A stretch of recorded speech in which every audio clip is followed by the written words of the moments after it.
Call the September 9th, 2019 USD 350 Board of Education meeting to order. We'd like to welcome all visitors tonight. It's good to see so many. Any additions or changes to the agenda? I have none. Entertained to approve. Mr. President, I move the board approve the agenda as presented. Second. Moved and seconded the board approve the agenda as presented. All in favor, aye. Aye. Opposed, nay. Motion carried 5-0. Any changes to the consent agenda? Nope. Nothing unusual to report on that either. Okay. Mr. President, I move that the board approve the consent agenda as presented. Second. It's moved and seconded the board approve the consent agenda as presented. All in favor, aye. Aye. Opposed, nay. Motion carried 5-0. Any patron comments tonight? Joey, did you want to say, we have down on the copier proposals, but Joey's here and it might be a little bit before we get to that agenda item, so. I hear there's a grand tour involved, so. Right. Basically, just want to say real quickly, thank you for letting us have the opportunity to bid. Hopefully provide you guys with copiers. I provided a copy of the quote that I provided to the superintendent, along with some information about other districts that we serve. You'll see that we serve pretty much most of the Central Prairie League, a lot of the area schools, and we've added a couple this year. Basically, what we are proposing is a rental, which is kind of basically what a lot of the other districts, especially of your size, do, where it's just charge per copy used. That'll include both the copy and the machine itself. And one of the other things that we kind of do with these rentals, if something's not working on that machine, obviously we're going to come down here, we're going to try and fix it. We strive to be here within 4 hours of when you call us. Now, if you call us at 5 o'clock in the evening, we're probably the first thing next morning, but we're always going to try and be there the same day or the next day at the latest to get here and fix it. If we have a problem with the machine, it's just always, it's just been not working right or whatever. As part of the rental, we're going to take that machine out and we're going to replace it with something like it. So that way, we're trying to keep it, to where you guys don't have to worry about the copiers. Trying to make things a lot easier for the administration and for the teachers.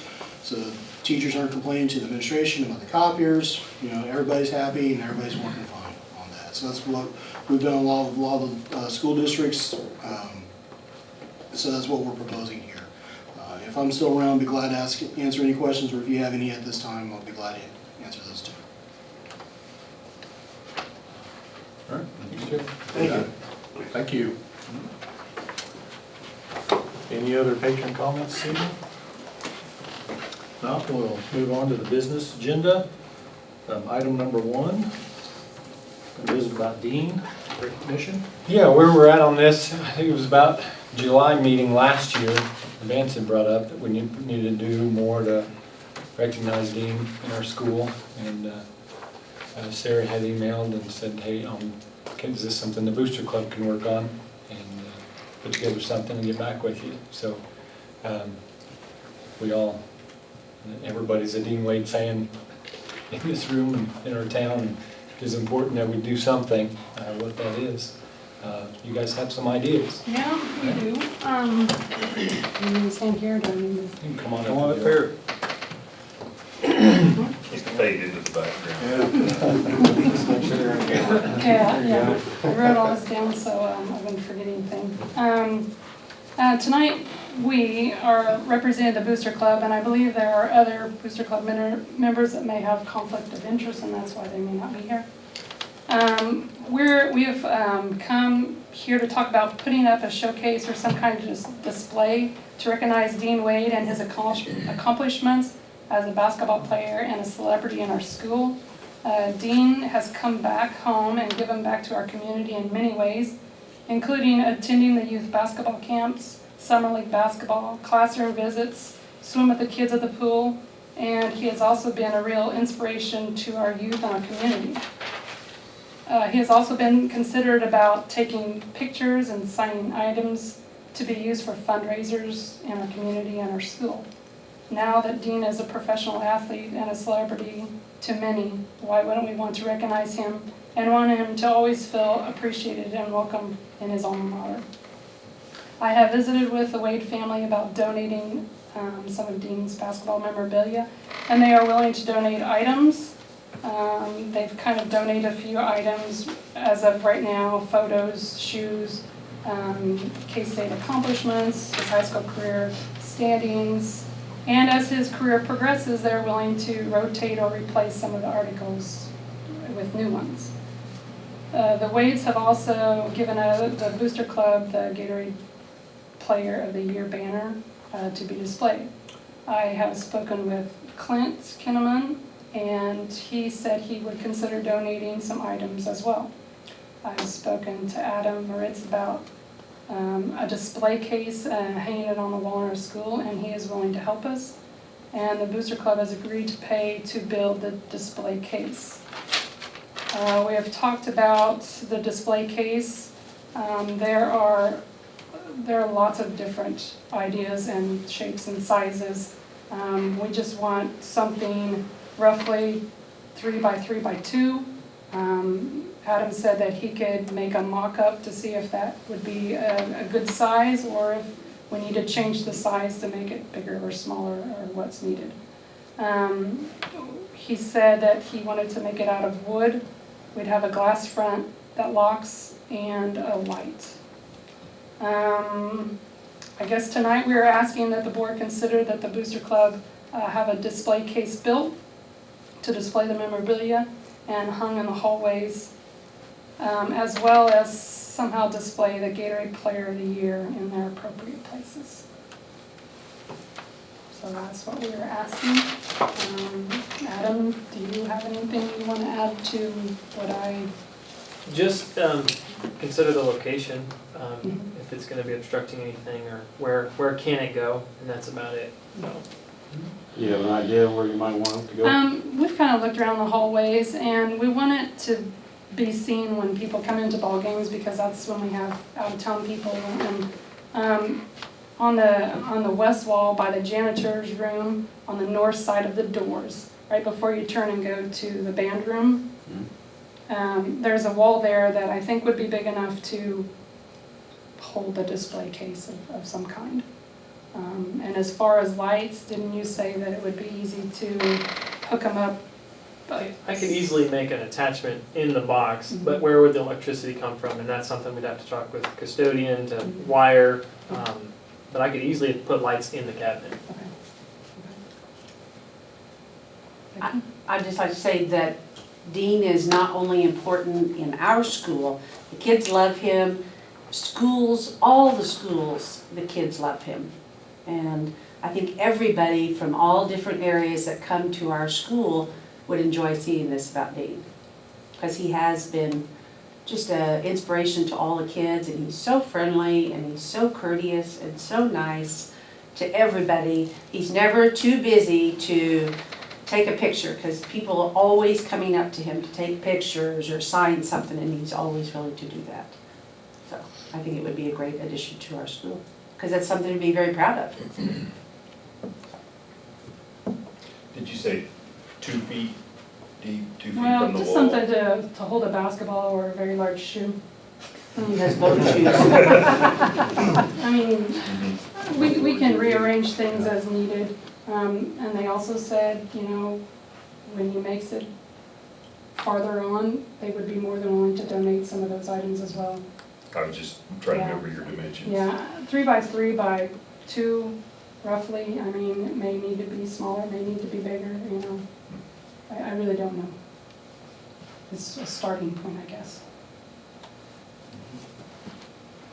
Any other questions? Comments? No, I'm all for it. I just don't know 3 by 3 if that's big enough. Big enough. I mean, Yeah, I don't know if you either. were to put a jersey or Mhm. something in there, it won't Mhm. fit. And he has lots and lots of stuff. And also, I mean, I mentioned the Gatorade Player of the Year banner. Isn't it pretty big? It's big. And I almost think maybe Probably that, the size of it should not be displayed inside the case. Maybe it needs to be somewhere else, in the hallway or in the gymnasium or somewhere else. So, I mean, that's something that we need to, I guess, also consider as well. Well, we're certainly all proud of him. He's done well. I should probably add one more thing. So if I'm gonna help build this cabinet, I was gonna pose the question, would it be okay if I work on this during school time and get some kids involved? Or is this something I should take on by myself after school? But I'd be happy to show the kids do some more cabinetry. And the budget, I'd estimate if it's free student labor, it would probably cost maybe 200 plus for just materials. If we're just keeping it bare minimum with those dimensions, it could cost more. So depends on how big. Would be a good project for the kids. They enjoy it, I'm sure, Totally. being part of it. Totally. And we also mentioned that when Adam was considering doing it, that we would put his name, and if kids were to do it, the class that did it on the outside, so people could say, oh, my kid was a part of that, or, kind of involve everybody. So.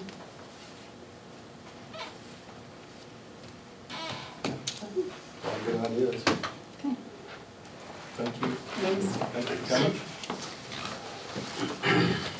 So I was not comfortable making the call on how we recognize an individual like a permanent display. I think that needs to be you all.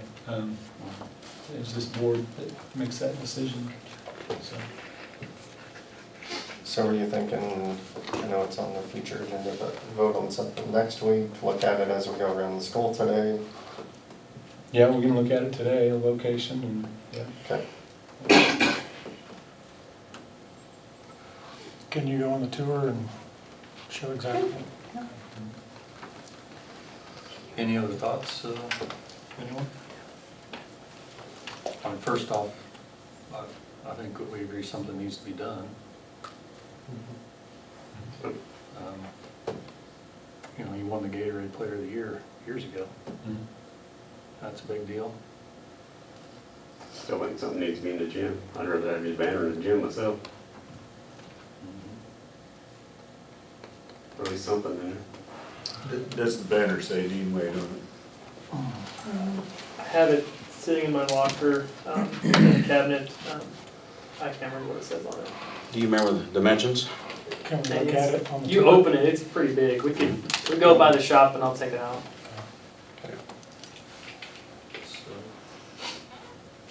What's everybody think? I think we need to do something, so. I mean, we debated before, is it trying to retire a jersey, is it hanging a banner up, so. Derek? I'm all for it. Carl? Oh, yeah. I'm on board. Vance? Yep, I'm on board. But what do we want to do? Want to leave it up to the Booster Club? Any others?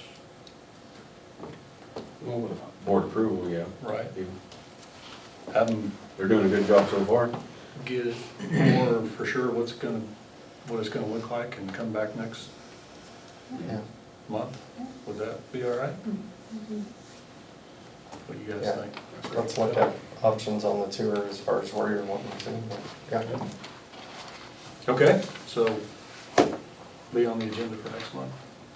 Josh? Yep. All right, anything else on Dean? Okay, we'll move on. Thank you, ladies, for coming. Thank you for having us. Item number 2, housing project. So we discussed this last month about a potential housing project, and Economic Development is working on a large grant to get some moderate income housing. And we discussed the possibility of either selling or donating a lot. I don't think I did a good job of explaining the project and what those houses really are, but so I asked Carolyn to explain a little bit about that. And go ahead, Okay. please. Carol? Well, I thought maybe it would be kind of good to start the conversation with just some of the statistics about housing here. I think we all have probably had some experience or know some of the anecdotes of how housing can be a challenge here, but the average age of house, Stafford County is, dare to guess, 90 years old. 3% of the residential inventory has been built in the last 20 years. 80% of the homes rank in less than good condition according to the county appraiser. 21% of housing stock is rental compared to 31 statewide. So we have a crunch on rental housing, and that's actually a little bit hard to measure because we have very little housing that was actually been built as rental housing. But that's what the estimate is. Like I'm sure you know the anecdotes that illustrate the shortage. The last house that was actually built, what we have is not always really easy to know what is available. We don't have a rental management company that is the clear location to go to find out what rentals are available. It tends to be, in my experience, something that's a little bit held close to the vest as a way of kind of trying to select renters that are, I don't know, an easy management situation or something. I don't know, but it's always, I found it to be difficult to be able to direct new residents to a clear location as to where to find rental housing. Some other statistics, number and percent of homes based on valuation. 5.5% of our housing stock is valued at less than $5,000. 6% is from $5,000 to $10,000. 4% at $15,000 and lower, so if you're keeping tabs, 15% of our housing stock is worth $15,000 or less. We could go on through the tens of thousands, but here's the bottom line. Over half of our housing stock in the town of St. John, of 634 single resident homes, 55.5% are worth less than $50,000. So we just see over and over, a picture of we have not had consistent investment in housing over the decades. If I look in the decade of the 1990s, it was particularly bleak. There were entire years in Stafford County where there wasn't a single house built in the county. And you look at the whole decade, and it was about 15 houses in the whole decade. So some of, I think, our challenge is that when you look to improve housing stock now, it's all current retail costs of construction, and a lot of our incomes of this area don't meet that, and we need more of that housing that, ideally, if we could turn back the clock, more of that housing that was built in the 1990s to be something that is old enough to not be of new price, but new enough to not be something that's a major remodel project. We don't have that. So, yeah, looking at our median income in the county, it's $47,000. So how do you find a way to improve housing that's affordable for the kinds of incomes that we have? We've tried a few things. We've applied for several grants over the years and have had some housing projects in this county. We have built new rental housing. We have remodeled existing housing. We took one of those $10,000 houses, invested $40,000 in it to be completely gutted and remodeled. You have a $50,000 house in the end, which if you amortize it even over only 15 years, it's less than $400 a month to buy. But it still is a house that's upside down in its cost of what we have invested in it versus its market value. And, it's stayed consistently rented, but it's not something that we have found there to be a lot of interest in buying. So that's not cracking the nut exactly. We've had a subsidy program for down payments on new housing. We had 4 slots available for that, and we did have 2 of them, which were both here in St. John. But over the course of now over 3 years, we've got 2 houses and 2 unused subsidies. It's not exactly cracking the nut either. Is that program still active? It is, except that we have permission from KHRC to redirect that to another program here, which is what we're going to be talking about tonight. And so we will still be using that, but we will be using it in a different way again, because we don't want it to sit unused indefinitely, and we think maybe this is something that can be of use here in our context. So, we've had, I have not kept track. But for those 2 houses that are built, I have probably spent time with 15 other people that chose not to move forward, including employees of some, like the school, for example, and maybe not the mill, but those organizations that I often hear from, that they say, we become accidental real estate agents when we hire someone, it's still, the cost of buildings new still are in the high 100s easily for a modest house. And so even with the subsidy of $25,000, you're still financing 150 or so. And it's still not, it's not making a dent. And so, so we have a couple things going on. One of them is completely independent of any other government grant application. We don't know for sure, Josh made, talked about we may be able to get some significant grants. I have submitted one application to Federal Home Loan Bank, and that program is often coupled with another program through Kansas Housing Resources Corp, and that application period hasn't come open yet. So we don't know whether we were chosen on grant 1, and we haven't yet applied for grant 2. We don't know if we're going to be able to do that bigger program. But even aside from that, we're going to be able to go forward with the program with K-State. So what that program is, long story short, I think this in and of itself is just kind of exciting. The College of Architecture has a 5th-year studio program at K-State, whereby they have it's a year-long studio program, and they spend the fall semester designing and the spring semester building. And we've been selected by them as the location they're gonna focus on in this academic year. So I think it's exciting because they've never done a rural project before. They last year did a project in North Kansas City. And I looked at their program, their studio program is a more new program than KU has one as well that's been going on for 20 years. And I looked at their list of projects, and they've never done a rural housing project. So I think this in and of itself is just kind of exciting that we get to be the town that they work with. And I told them, they came here last Friday to see our town. We spent the day learning about just the demographics of our town, just the dynamic of living rural. A lot of them had not. There were a few of them in that class that have lived rural, but a lot of them that haven't, or they've lived rural from other countries, and we're learning about our context.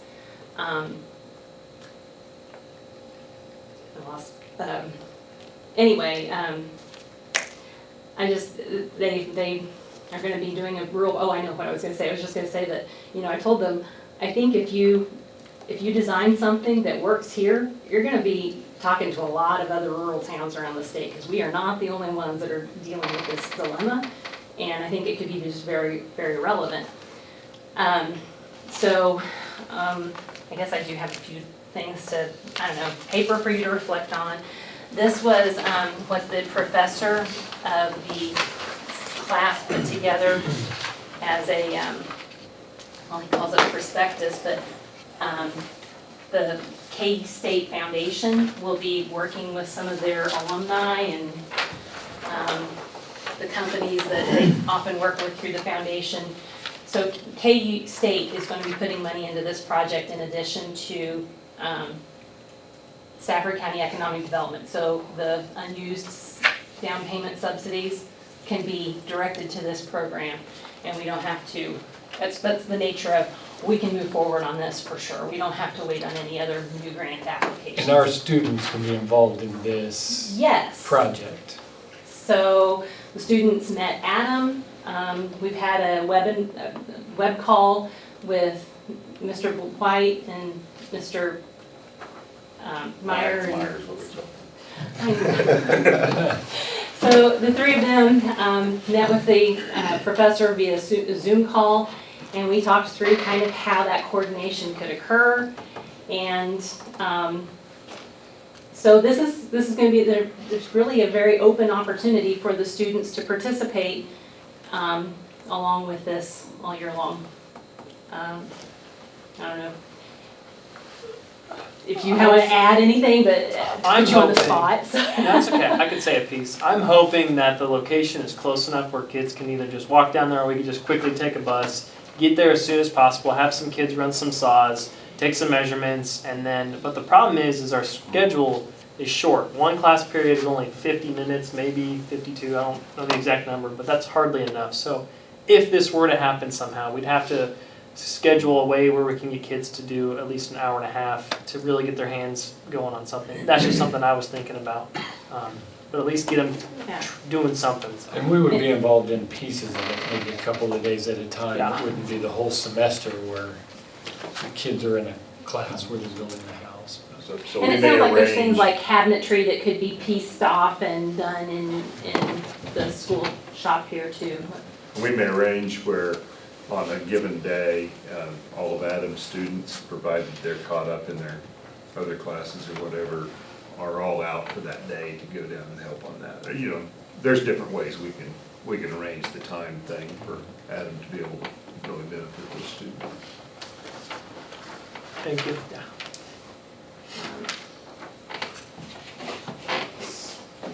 So, Adam, how many you even have in your class right now?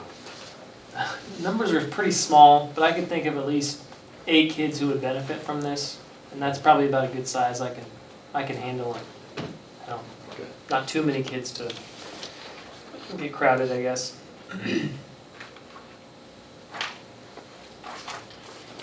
So what are you asking? So do you want to have a few other things to cover, or do you want to?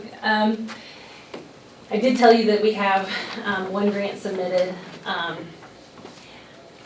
There are, because, you know, most places that support housing do so because there is seen to be a societal benefit of supporting a need-based population. It's often based on income or age, you know, senior housing.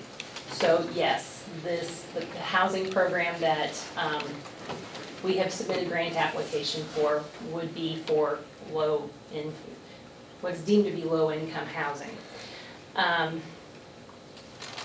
I would like to share with you, though, some information about how that's defined, because it might not be as limiting as might commonly be thought. Okay, so this was one page out of that grant application I already submitted. And it shows we will need to provide most of the housing at 80% of AMI. 3 of the units will be at 50% or less, and 2 will be completely unrestricted. Right? We would have a total of 13 houses built countywide in this program. I am counting the one that we would do in conjunction with K-State as a part of the overall program, even though we aren't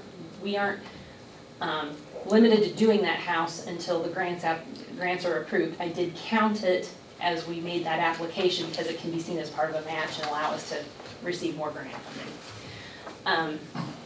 So I think looking at that 80% line here at the chart on household size, you'll see that for a family of 1, that income, it's actually a new teacher here, not all, but a new out-of-college teacher would count as that, as a house of 1.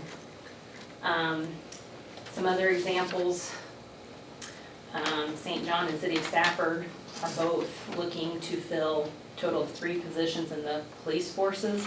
They all fall under that. They start at $29,000 a year and top out at $40,000.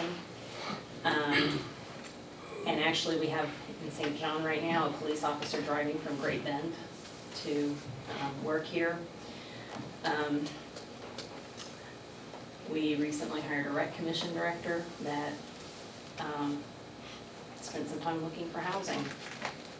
And for a family of 3, this housing would suit that need. I mean, you know, that demographic would fit. Looking at our two largest employers in the county, Stafford County Flour Mills and Golden Belt Feeders, Cowboys, Packing Floor. I'm sure most of those positions fall into this too. Even looking at the school and a lot of the support staff from paras to other support staff are gonna fall into this. So, you know, some of the kind of context too, you know, of the households in Stafford County, 61% make less than $50,000 a year.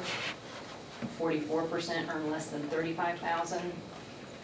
In other words, nearly 44% of the population would qualify for the housing that's limited to 80% of AMI or less.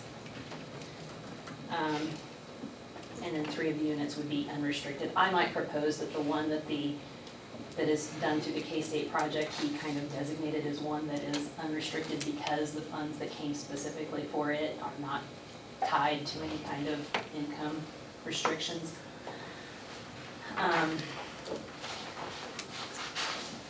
So, yes, the part of the catch here, or the purpose here is to see if the lot that the school owns could be a location that this project is carried out on. I think I've heard there may be some desire to know more about what that house would look like, if it fits in with the kind of neighborhood that surrounds it, the kinds of valuations that are there. So this is a prototype that the professor developed. It's what I used in turning in the grant application. It's not necessarily exactly what the students are gonna, I mean, he has not shared this with them because he wants them to go through the process of designing. 1, 2, 3, I think I'll print it off. May have stapled 2 together there. But that will give you an idea. It's gotta be built simple because again, coming back to these other programs or other types of houses that may be working in Mays or Great Bend, other places that are considered small town by USDA standards, but by here, that market is different and it's not fitting us. We had to figure out a way to hit a house that's new at something that's more like $100,000 price point, I feel like, for it to get traction around here. And so that's what he has designed as a prototype there. It doesn't have an attached garage and it's on a slab foundation. Those are 2 things that right in of itself are what's cutting the cost. And it is also designed to be highly energy efficient. In fact, that's kind of the whole net zero kind of focus of the studio. It's intended to have almost a zero net energy. You could put solar panels on there and it wouldn't consume more energy than it generates itself. I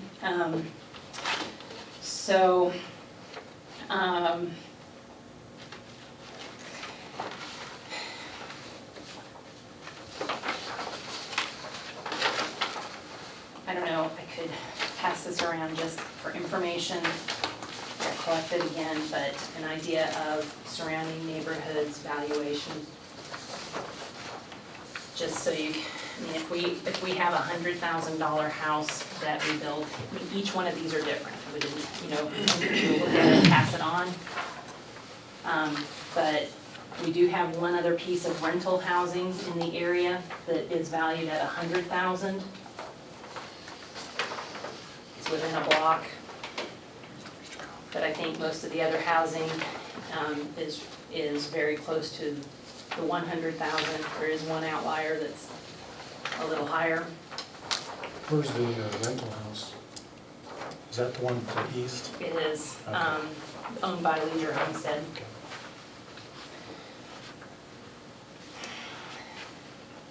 So there's some variation, but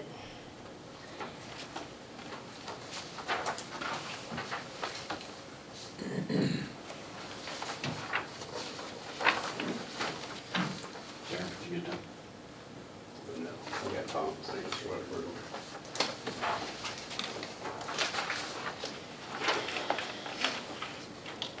I guess me personally, I like the house that was built on the the first lot that we sold, economic development. And that's what I envisioned if we ever did it again.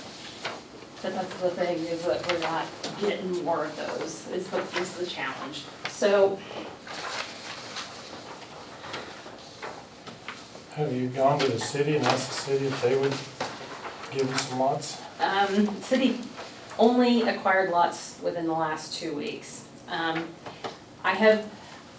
would bet you Margie Ritter or Fran Roger Dick, who were the two that built houses, could talk to you almost as long as I am about how difficult it was to find a place to build. So that to me is like one of those paradoxes about small town development, whether we're talking housing development or business development. There's, I think, a perception that because we have open lots or we have vacant buildings, that it must be easy to find a place to actually work with.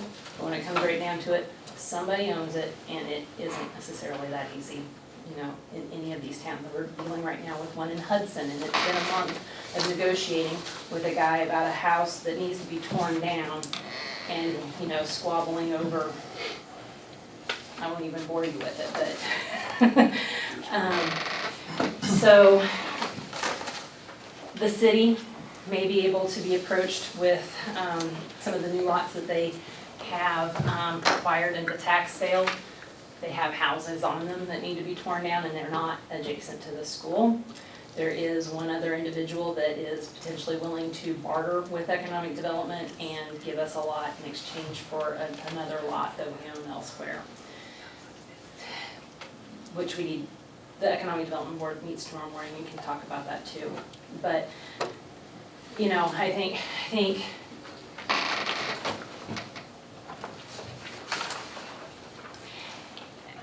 I'm approaching because one, you know, it's a common problem of our whole town. In fact, you know, my whole motivation for being in economic development kind of is rooted in my experience on the school board when we were talking about budget problems at one point. And I remember saying, this isn't Topeka's fault, that, you know, it's not the funding formula that's giving us the primary problem. We have the same number of students now that we had 7 years ago, at that time, whichever that was, like 2009.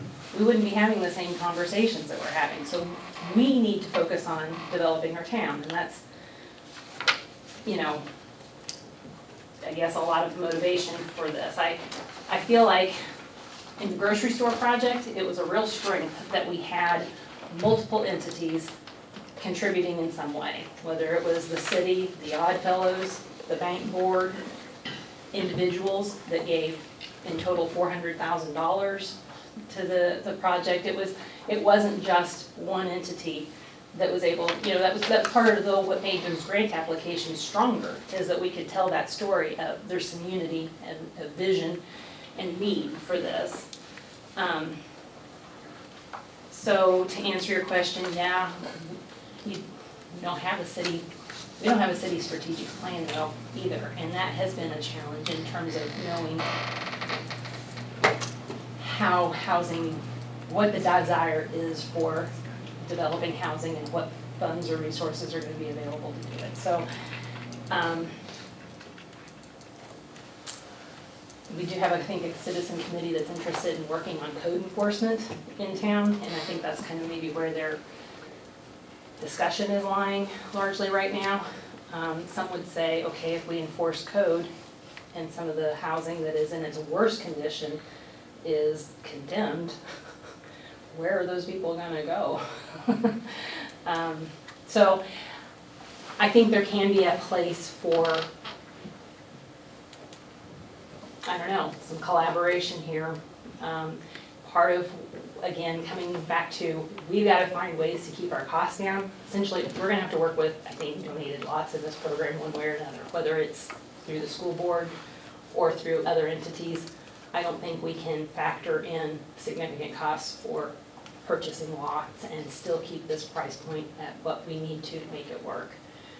So,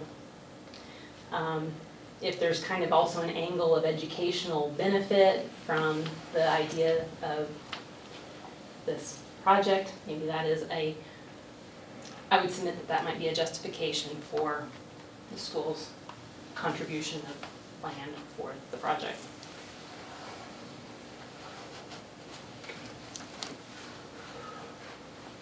What do you guys think?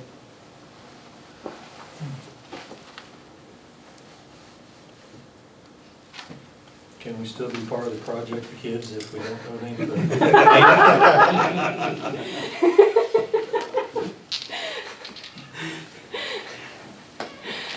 Yes. Okay.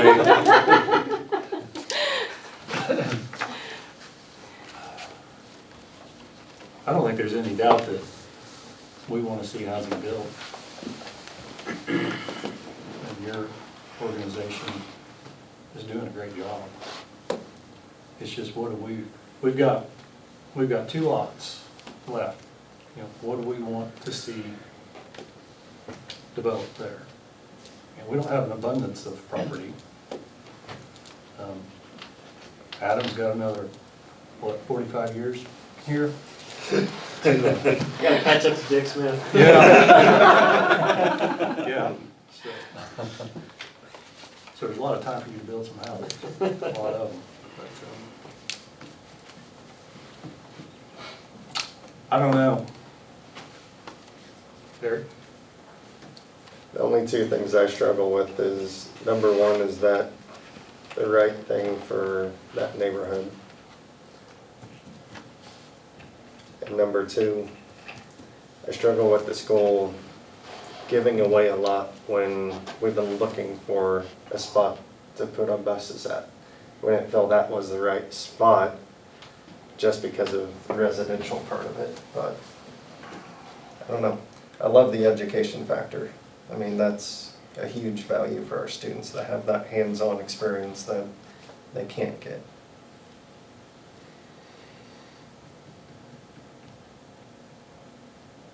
For sure.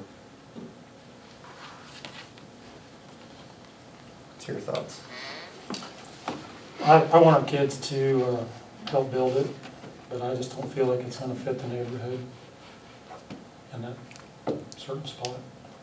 I would love to, work with another homeowner and let them build there, whether it's through Carolyn's program or building it on their own, but I just don't feel like it's a good fit. I think we got a lot of lots in this town that have an old vacant home that needs to disappear and have something like this go into it. I mean, I'm kind of like these guys. I really don't want to give that lot up right now.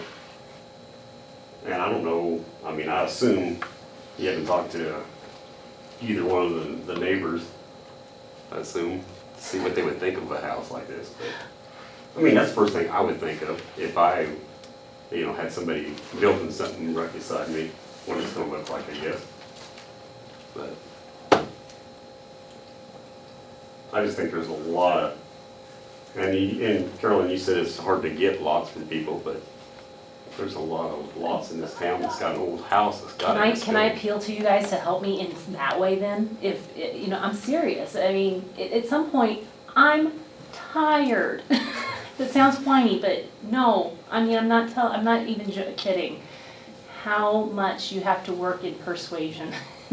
And I'm not exaggerating. I've had conversations with more than a dozen in just St. John of people who own lots. Not just for this particular house, but for the moderate income housing program to build a house like what is on the lot that the school did sell. So if it's not at this point, I would appreciate more public involvement in finding something that does work. Whether that is interacting with city council to encourage them to make some contribution to this in some way, or people that have those vacant lots or whatever, but it is such, I think, a misconception that something that isn't highly utilized is actually available for a higher use. Do you like our lots because of their location, or what is appealing so we know where to help you look? I would say that some of the things that are appealing about this in this particular sense are, one, if, you know, the students are a part of it, the accessibility to that, to, you know, actually be a part of that house. The other part of it is, honestly, for me at least, I'm hoping that the school board has the vision that some property owners don't. Because you have some skin in this general community development game. So that's maybe part of it for me too. They're already vacant. There's that. I mean, the house that you might, the idea of going to one that is a house that needs to be torn down, that's great, but it's gonna cost another $5,000 to deal with that problem.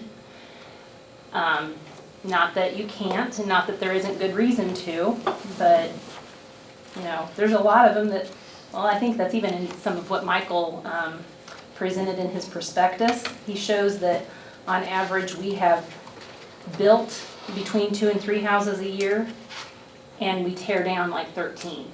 That's countywide in a year. And we still aren't keeping up with what needs to be torn down. Carolyn, are there any incentives for the common taxpayer that has a lot to donate it? We can give them a gift, it's basically a receipt of gift, and I forget what it's called exactly, but we can give a written acknowledgement of their donation, even if it's not cash, and they can deduct the value of that from their income taxes as if they gave a cash contribution to a nonprofit.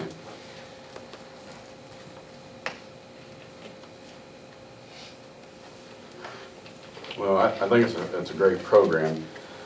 Personally, I have a hard time giving up a lot, just from the aspect, we sold the very north one. And me personally, just giving away the taxpayers of this district that lot away, I just don't think that's right, in my mind. That's kind of where I'm at on that, but I think it's a great program.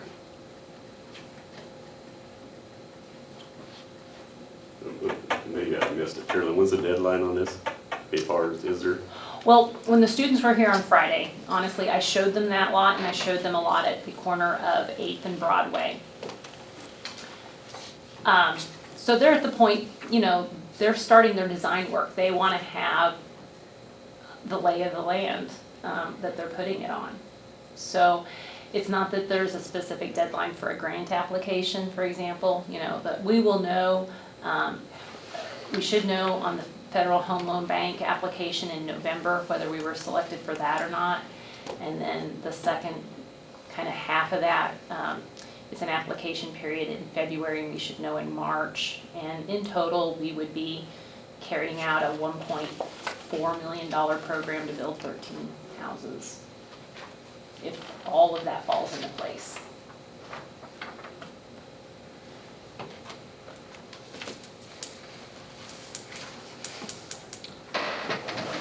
Well, any closing thoughts, anyone?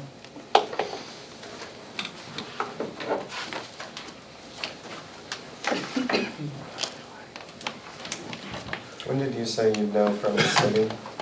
Or do you think you'd know something there?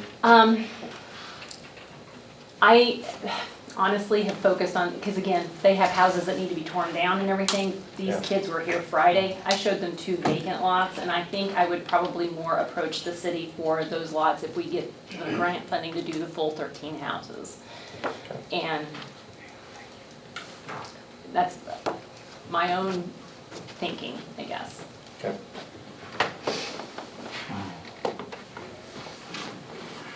I haven't really heard any for this project. Is that what I'm hearing? I think you heard for the project, but hesitation about the lot is the big issue. Right, I didn't mean not for the project, for our Yeah. community, just as presented. You know, like I said, if this was a owner-occupied home, like the first one, you'd probably be getting a different tone from us, I'm guessing here. And you say that program is still alive, Well, right? yes, except that we're going to use the money that we were allocated toward this project. So you're transferring it to this. Okay.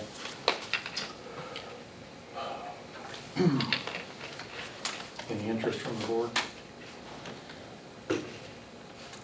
Carolyn needs a yea or nay.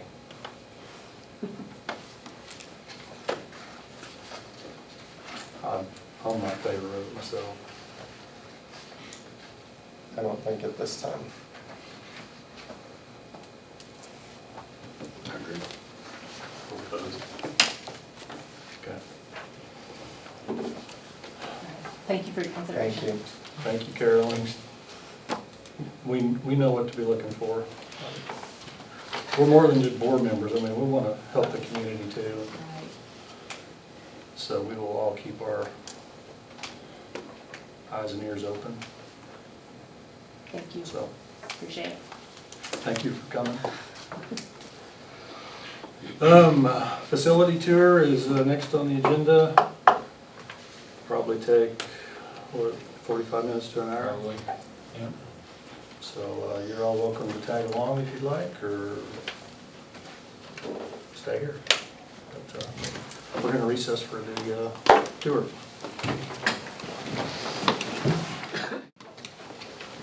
We're back. Item number 4, disposal of excess property.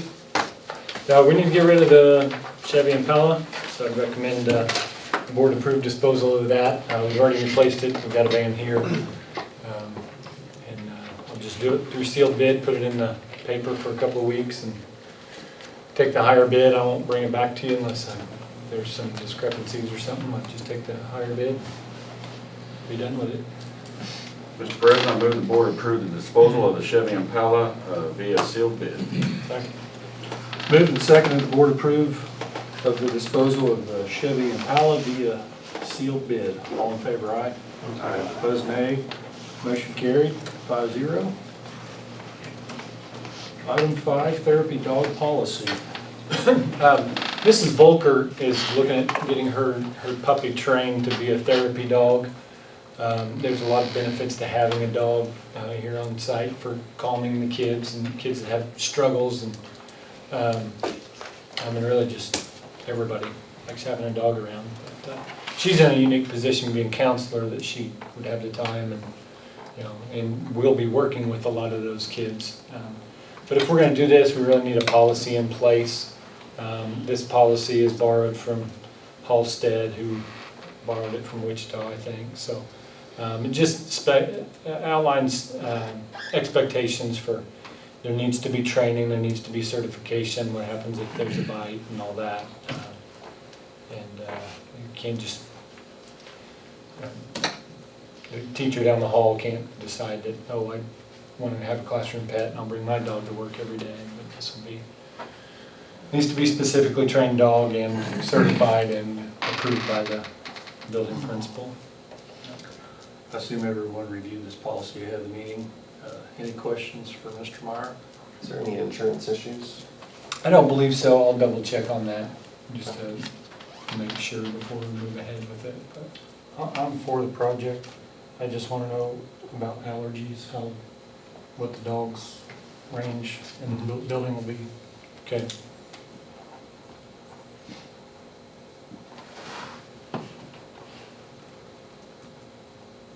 Okay. If it's going to be building wide or her room or. No, it'll be all over the building. Yeah, that would be the intention. High school and elementary. And so we would need to determine that. I guess if there are some allergies to a particular dog, where we take that dog and be cognizant of that. But I think it'd be good to have. Okay. Other thoughts? And just ask for approval of that policy, and that'll get us started. Mr. President, I move the board approve the USDA 350 therapy dog policy as presented. Right. It's been moved and seconded, the board approve the USD 350 therapy dog policy as presented. Is there any discussion? Not all in favor, aye. Aye. Opposed, nay. Motion carried, 5-0. Item 6, copier proposals. So here we have what I've got on page 28 there on your supporting documents and up on the screen. Our current setup is with Office Solutions. It used to be Dirk's Copy out of Medicine Lodge. We've had their rental agreement with them. It's just been a month-to-month deal.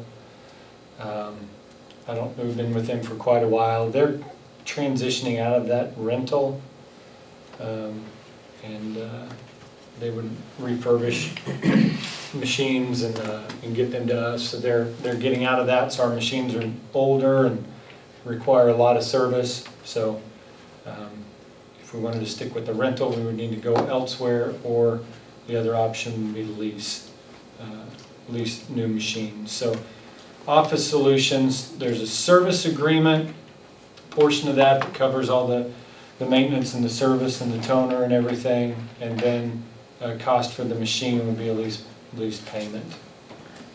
So based on our average usage, that puts the total monthly cost about $869. That would be new machines. ImageQuest, they're out of Wichita, I believe. They have a contract with ESDAC that gets them special pricing. They're not even in the ballpark. And then our third option would be the rental with OPI. And that would be just paying the service agreement for the service and maintenance and toner, and build out with usage. And Joey said they could do a 3-year contract for that, for the same price. So no matter which route we go, we're going to be more expensive. I mean, we've had a really good deal for quite a while, but our machines they're, like I said, they're just getting out of that. They're not going to add new machines anymore, so we're kind of stuck with whatever they have, whatever they can get used-wise. So we're going to be more expensive, whatever we do, but those are the 3 options there. Have any questions? How many machines? 6. 6. Does it concern you going out that far, 5-year? A little bit, but not. I mean, what these would be new machines, so they'd be brand new right off the bat. And this would be a fair market value lease. So at the end of the lease, we can get new machines and start a new lease, or turn back in and be done with it and do something different. Or we can pay fair market value and buy the machines. That's what both of those Office Solutions and ImageQuest leases would be. So.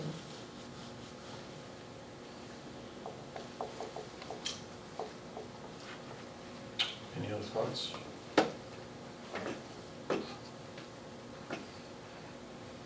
Do you have a recommendation? I do.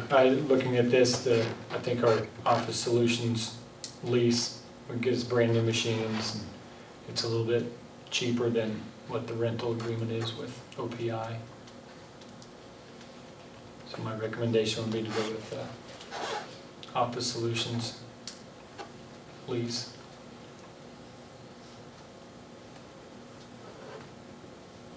All of these numbers take into account the number of copies and, okay.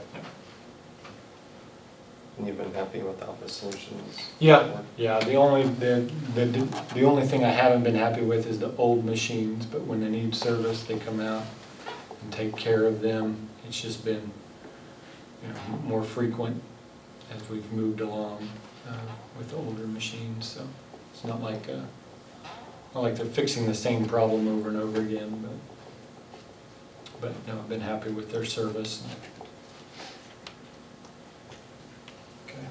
Any other thoughts?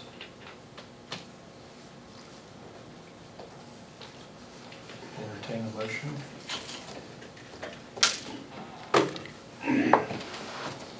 Mr. President, I move that the board approve the proposal for copier services from Office Solutions.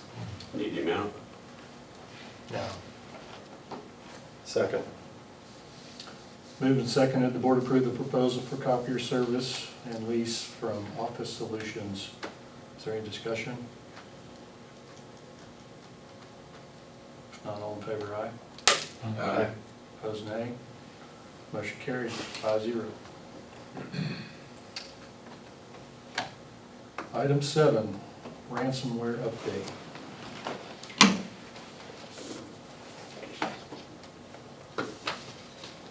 As you know, we had a ransomware attack that our server was hacked by a source from overseas. Virus was installed on our server and encrypted many files on that server and then about 10 other machines. We were probably lucky that it happened, it was Labor Day weekend, Saturday morning, late Friday, where staff were not here, machines were not running, so if they weren't on and connected to the internet or to our network, there's nothing the virus could do. So we have no reason to believe that any of the sensitive information, social security numbers, bank account information was compromised because we don't keep it on that server or on the machines. Our financial software is hosted off-site. Our student information system is hosted somewhere else with PowerSchool, so there would have been no way for them to access those systems by accessing our server. And only Windows-based machines were affected, so like all of our student Chromebooks and nothing to do with those, or somebody's iPhones connected. It was only a Windows-based machines. We do know how the hackers were able to access the system, and I'm being careful here because I don't want to divulge security things in public. But we know how they got in. Steps have been taken to not allow that, to close that loophole, and we need to work with one of our vendors to be able to access their software without having that loophole there.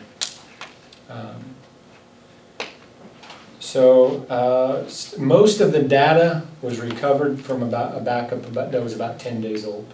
So the files that we had, anything updated in the 10 days before the attack would have been lost. A good chunk of the files, including our admin side of things, the backup was found different than the day before, so it was 100% current. And then there was some data that we weren't able to recover.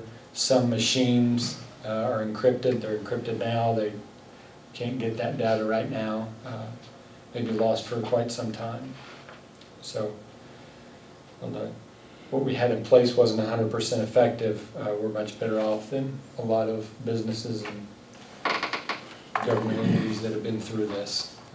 Backing up is critical, having those clean backups. And students and staff were able to access the internet. The day we got back, Brian worked all weekend to get things back up and running, so instructional time was not lost. Could access our grading program and attendance and all that the first day we were back.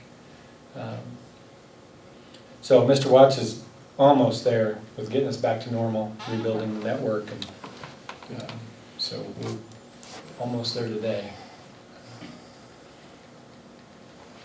So any questions?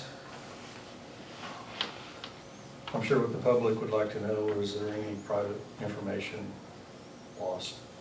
We have no reason to believe that there is.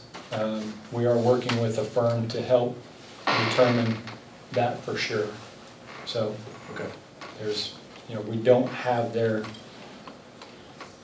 student phone numbers and social security numbers and those things on the server or on machines. Now, what's, for example, I'll give you an example later, but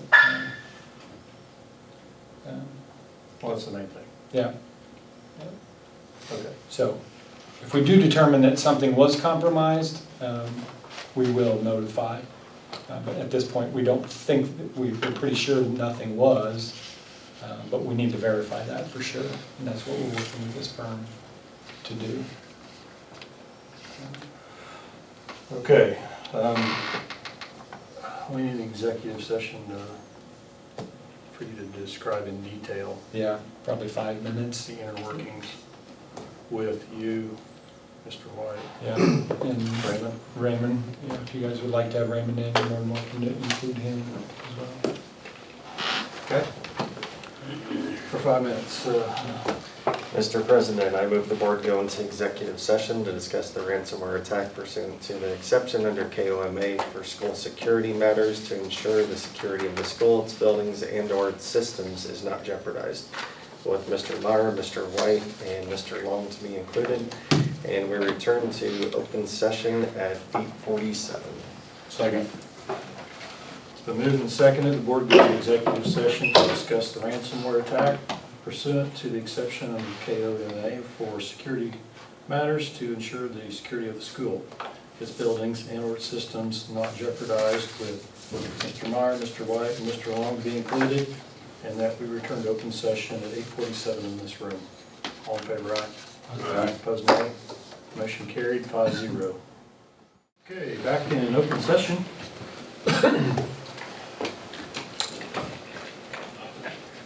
Anything else on the ransomware? I don't, unless anybody had any more questions. Any other questions? All right, moving on to communications, board member activities and reports. Carl? Don't have anything. Darren? Got nothing. Vance? No. Tired Pride night? I missed it, but heard lots of good things about it. Weather was nice. Yep. All right, administrative reports, Mr. White.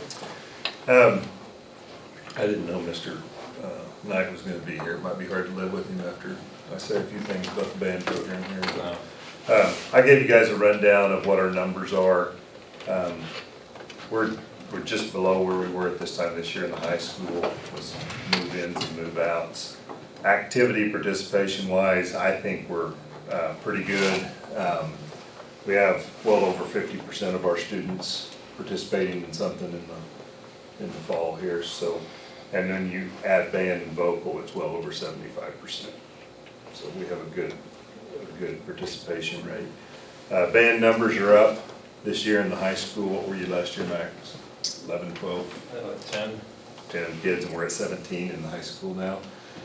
Junior high is way up, we're at 28, so things are looking a little bit promising there. Wendy will start the all-school musical auditions, and she promises this is gonna be a good one, so we'll see. They always do a good job, I think. A couple changes you'll see this year. One of the things I'm excited about, we are gonna have Pat Band at the football games. Mac's given up his spatula, and he's gonna pick up a conducting baton, and we're gonna have so I appreciate, I just approached him last year about it and said, you know, I think we're missing a piece of what a football game should be, and so he said, yeah, let's do it, and so I appreciate his willingness to do that. Something new in our school with the junior high, we've struggled with what to do with non-band kids. It used to be a study hall, which is never a productive time. This year, Mrs. McAllister has one semester where she's not, she didn't have a class to fill, so we gave her those kids, and she came up with the idea of a creative writing class. And those kids are writing school newspapers. They've already released one of them, and they're published out around and be on the internet, so the kids are really enjoying it. They're going around the school and interviewing and doing a nice job, so I appreciate her picking that up. Second semester, she has a class she's going to be teaching to high school, so Mrs. Knight is going to teach some type of a fine art type stuff to those students second semester. So we've got the non-band kids covered there. Band is going to do something new. Mr. Knight's planning on taking a group of kids to all junior high and high school band to Oklahoma City this year to perform in a festival. Sounds like a great opportunity for them, and we'll keep that interesting to students, you know, and help build those numbers up. That'll be this spring, and I think his plan at this point, correct me if I'm wrong, is to go every other year to something and maybe work to a bigger destination. But the cool thing is our kids will get to go perform somewhere else. And Thursday this week, big day for the junior high. We're kicking off our Genius Hour. I've told you guys a little bit about it. What we're doing, these kids are going, it's a totally self-directed, self-inspired lesson for them. So 2 half days every month, once in the morning, once in the afternoon. They're gonna work on studying whatever they want. It's about their passion, okay? So the idea is if they get to study what they want, they're still gonna be using a lot of the standards for math and ELA and science particularly. When it's what they want to study, they're going to be more engaged in it. So we're going to do that. The end result will be this spring. They will have a presentation night where they have to present what their passion was, and they can do a project. They can just learn about something. Just a lot of different things that they can do. We went to Halstead and saw what they did last year, and there were kids building websites, there were kids building rockets, there were kids doing things in the wood shop. So I'm looking forward to seeing where this goes. All of them, every one of our junior high kids will be doing it. I wasn't sure of it when I first started reading on it, but the more people I've talked to who've done it, feel like there's a lot more engagement with those students, and it gets them interested in other subjects because they're allowed to use those things. So stay tuned. It's going to be messy. We're going to try and have to fix things as we go through it, but I think it's an exciting thing for our junior high kids. Doing class trips for every kid this year to college or VOTEC again, just like we have in the past. The first one, sophomores, will go to WSU on the 18th of this month, and by the time we get through this semester, every class will have gone to some post-secondary institution of some kind. October 2nd, we'd like to invite you to the Walk to School Day. I believe we'll meet at the Methodist Church, and is the drum line going to help us again this year? The band will, drum line will march us down the street. It'll end up where the kids have a free breakfast, and Nurse Lisa also has the adult health fair that morning. So if you want to get your blood drawn and see how healthy you are, I think it's a $40 blood test or something, but we'd like to invite you to do that. Some of you guys have been in our office. Jennifer is stepping up and learning all the new stuff. She gets frustrated sometimes, but she's trying to learn some stuff that we're also trying to learn, and especially with the Power School. So she's doing a good job in the office, I think, and it was a good move for us. She'll be out learning some stuff on the kids system, which has to do with how we submit our count information on the 20th. This week or tomorrow she'll be gone. I'm going to be going to ESDAC for some professional planning through the year. We have coming up, I haven't scheduled it yet, we'll have an assembly with every student to talk about our crisis plan, lockdown, lockout, all of that, so that our students, they're on that page. And then I assume shortly after that we'll start some of our crisis type drills. And my last thing is that last year the state of Kansas paid for the ACT and the Kansas Work Keys, those 2 tests for all juniors. This year they're going to pay for the practice ACT for all freshmen.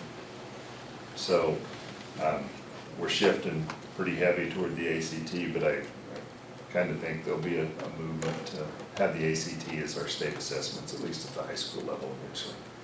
So these are all good things that our state's moving toward, I think. Keeps our kids from having to pay $40 for those tests. So, any questions? Good deal. I must have covered it well, or just went over my time. Thank you. Mr. Martin? Yeah, Power School and School Messenger, those have been our big training events, trying to get all that figured out, lots of bugs to work out. I knew it wouldn't be a seamless process, but it's gone pretty well. Online accounts, parents have access to those. In a mobile app, it's a lot better than what we had before. I'm not sure if you parents have been able to access that yet. We've got an automated calling system that's much more user-friendly, and it'll call on lunch accounts. So we've had to work out some bugs with those things, but it's gone pretty well. Enrollment.